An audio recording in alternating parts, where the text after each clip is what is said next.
Hello everyone, welcome to easyedu, and today we are going to discuss about transverse stationary waves in a straight string. We will explain in detail how to obtain transverse stationary waves, what are nodes and antinodes, what is the fundamental frequency, what is the harmonic or overtone, and quantization of frequency and quantum jumps in frequency. Some of the terms you will come across in this video are wavelength denoted by lambda, frequency denoted by f, tension denoted by T, length of the string is denoted by L, and velocity by V, and linear mass density, which is mass per unit length, will be denoted by small m, where capital M denotes the mass. We know the velocity of a transverse stationary wave is V is equal to under root T multiplied by L divided by M, where T is the tension, L is the length of the string divided by mass.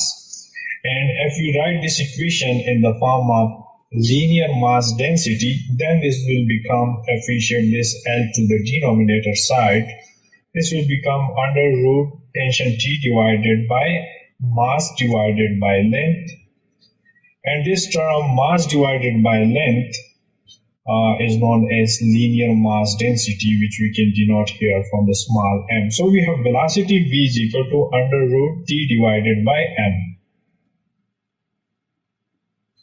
Now keep this equation in the mind, and we will need this equation later. Now another equation for the velocity of any wave in term of wavelength and frequency. If we know the wavelength and the frequency, then we can calculate the velocity of wave. V is equal to lambda multiplied by frequency.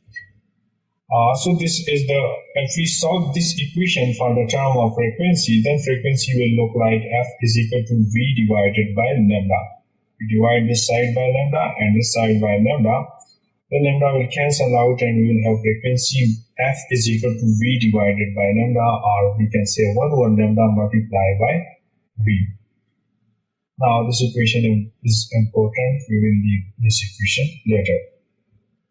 Now let's consider we have a string and it is clipped. Both of its side endpoints are clipped. If we pluck it from the middle point, now if we release this, two waves will produce in this string, one going in the left direction and other one going in the right direction. And reaching to these endpoints, these waves will reflect back. And they have the same amplitude and frequency. They will superpose one another. Now these waves that are produced from the superposition of these two waves, and they are looking like stationary or standing waves, are known as stationary waves. Now the endpoints, these endpoints, this one and this one, they are known as nodes, while the middle point where the amplitude is maximum is known as antinode. Now let's calculate the wavelength lambda for this first case where we plug this string from the middle point. This total length is denoted by capital L, and the length here in this case is equal to lambda divided by 2. Why is this equal to lambda divided by 2? If we look to this wave, then this looks like only half a wave. If the wave is full wave, then it will look like this from here to this point. But if we look here, then it is just half of the full wave.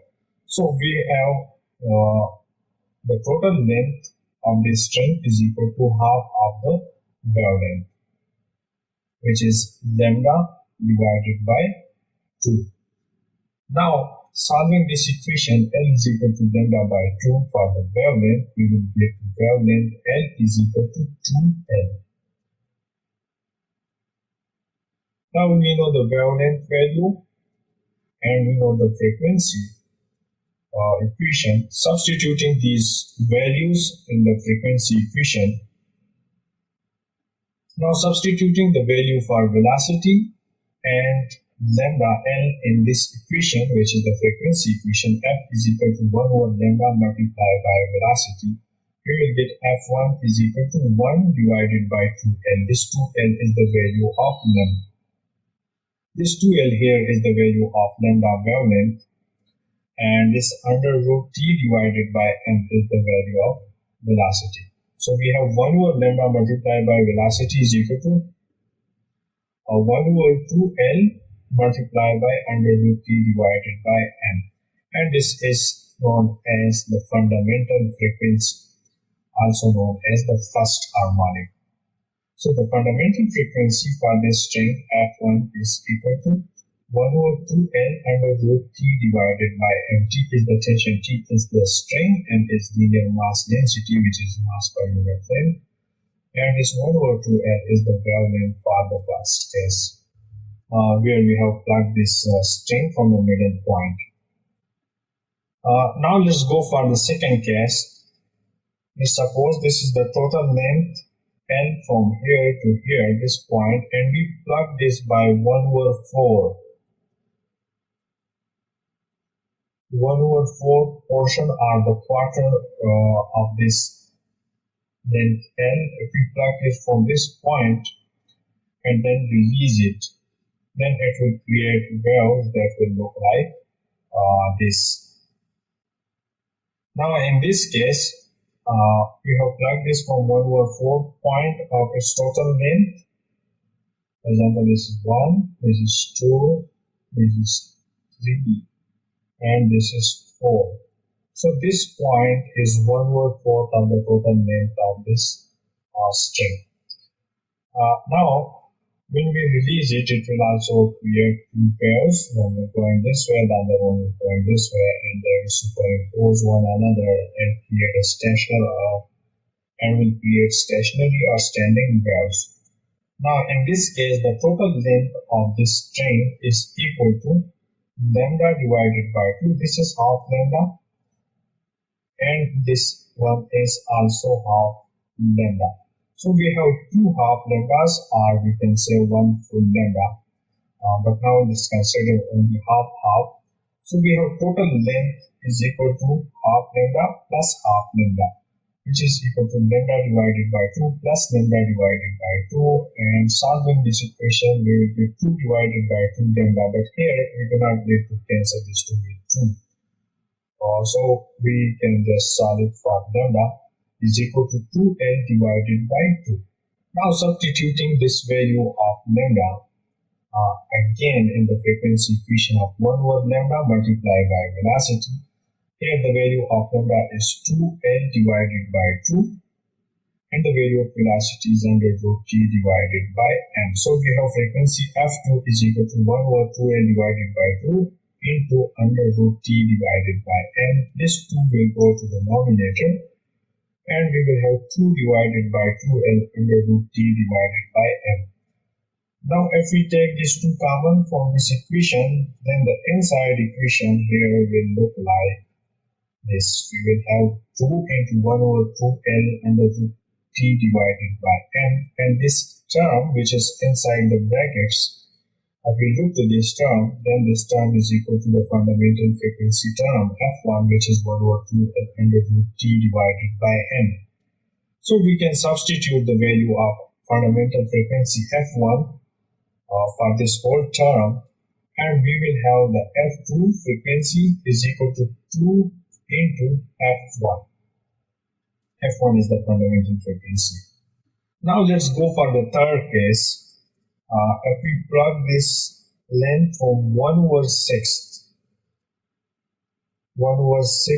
portion of this string, if we plug it from here, this is 1 over 6 of the total length of the string, and then release it, it will create 3 half waves that will look like this. Now in this case, the total length of the string is equal to lambda divided by 2. This is lambda divided by 2, this is half lambda, this is half lambda, and this is also half lambda. So we have 3 half lambdas. This is 1, this is 2, and this is 3. and the total length of this string is equal to the sum of these three half lambda. So we have L is equal to lambda by 2 plus lambda by 2 plus lambda by 2, and that will become 3 lambda divided by 2 or 3 by 2 into lambda. So the total length in this third case is equal to 3 divided by 2 lambda.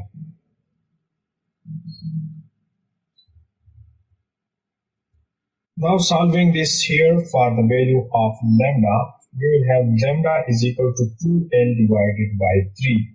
And now again substituting the value for lambda and velocity in the frequency equation for the third harmonic frequency F3, we will have 1 divided by 2L divided by 3 into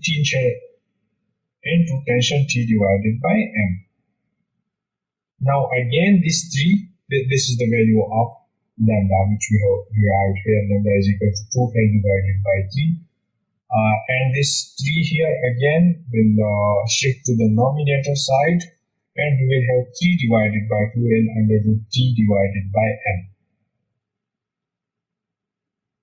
Now again here taking this 3 common from the inside, so we will have this term 1 over 2L under root T divided by M, which again looks like the fundamental frequency F1, which is 1 over 2. And substituting the value again here for the fundamental frequency F1, we will have the third harmonic F3 is equal to 3F1. So here we have 3 equations. This one was for the first one, this one for the second one, and this one for the third harmonic. So this is the first harmonic, this is the second harmonic, and this is the third harmonic. The first harmonic is also known as the fundamental frequency, while the second and third and more, they are equal tones. So here from this, if we write this equation in the form of a sequence, or if we generalize this equation, look here. The first harmonic is F1, the second harmonic is 2F1, the third harmonic is 3F1. So if we want to calculate the Fn frequency, the Fn harmonic frequency, then it will look like N into F1. Now here, so we have derived this equation Fn is equal to NF1. Now what we can conclude from this is that the resonant frequency of the string are quantized because they can vibrate on fixed nodes, and there are separated by frequency gaps, also known as quantum jumps. Here if we look to the string which is vibrating with only half of the wavelength, then it is skipping on this middle region, and the endpoint nodes are here. Now again, if we look to this one, it is skipping the middle region, and the node is here at this position, in the middle position, and at the third position. Now it is not vibrating with some distorted wavelengths. It will have specific nodes and specific antinode points. Now again here, if we look, this is node is here, this is antinode, and these are separated by specific jumps. That's why the frequency here is quantized. And this means the string will resonate only, it will vibrate or resonate or superimpose only if it is a whole number multiple of half wavelength. For example, this one is half wavelength. The second one is again whole number multiple of, this is 2 multiplied by half wavelength, this is 3 multiplied by half wavelength. Again, if you go on, it will become 4 multiplied by half wavelength. So you have 1, 2, 3, 4 as a whole number. So it will vibrate only if it is a whole number multiple of the half wavelength. That's it. Thank you for watching, and do not forget to subscribe easyedu for more videos.